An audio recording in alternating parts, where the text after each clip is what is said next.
I cannot believe it's our last installment of Sunday Scaries this year, but today we're going to be talking about the Wendigo. First, let me apologize because my fan is kind of loud. It's really hot in here for some reason, so I just need this for my comfort. I apologize. I'm going to try to talk loudly so that the fan does not bother you. But as always, with any Sunday Scaries video, we're going to start by reading the definition about the creature or thing or weirdness that comes from the Cryptopedia. So today, as I said, we're doing the Wendigo.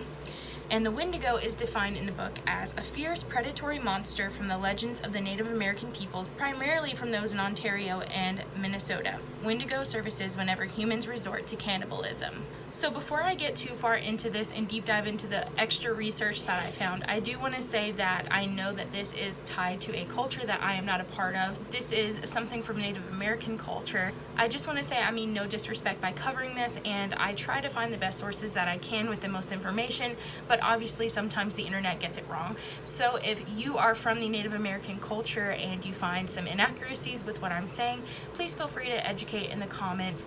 And like I said, I apologize for any incorrect information. I just really wanted to cover this. So according to more research that I did, the Wendigo is not just associated with cannibalism, it's also associated with murder, coldness, famine, and starvation. There are several different names and spellings for Wendigo, but they all roughly translate to the evil spirit that devours mankind. If you search images on Google for Wendigo, you'll probably find a creature that is very tall, usually with the head of a buck, and something that looks emaciated, like super skinny, like it's starving. The way it looks is actually a reflection of how it's born. Legend says that Wendigo come to life when humans resort to cannibalism, and this is why Wendigo are commonly associated with the north and winter, because during these times in the winter up north, the winters are very, very hard, and so anybody who's traveling in that kind of condition might get trapped on a mountain or trapped somewhere, and they might have to resort to eating people who have already died from the elements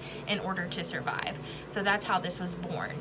After they are born, it's said that the creatures will continue to roam around the land where they came to life and will hunt for humans until there is nothing left to eat, and then they will starve to death. These creatures have leapt from legend onto the movie screen, as well as in popular games such as Until Dawn. I've personally played Until Dawn, which is a great game, but the creature's depiction varies a lot when you Google image search for a Wendigo, so I think it's pretty interesting. There had supposedly been a number of sightings in northern Minnesota from the late 1800s to 1920s. Every time there would be a sighting of a Wendigo, a person would die the next day very unexpectedly.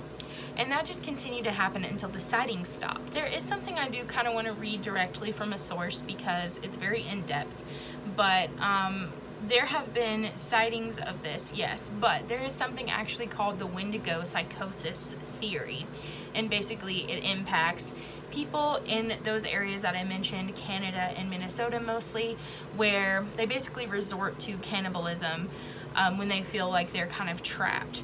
There are a number of these cases, so I did want to read something about them. One of them is about a trader with the Hudson Bay Company named Swift Runner. Again, I'm looking down and reading this. He was married and was the father of 6 children, and in 1875 he served as a guide for the Northwest Mountain Police.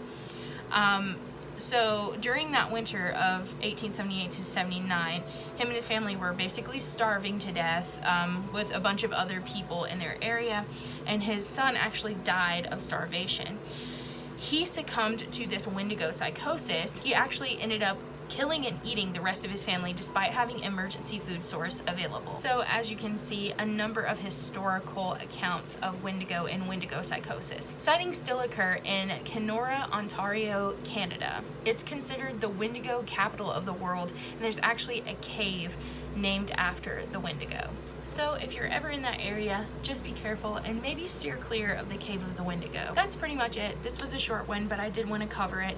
I thank you guys so much for hanging around for all of the Sunday Scaries series, and I hope you'll continue to be with me through the rest of this month, and maybe even subscribe and hang around for a while, hopefully forever.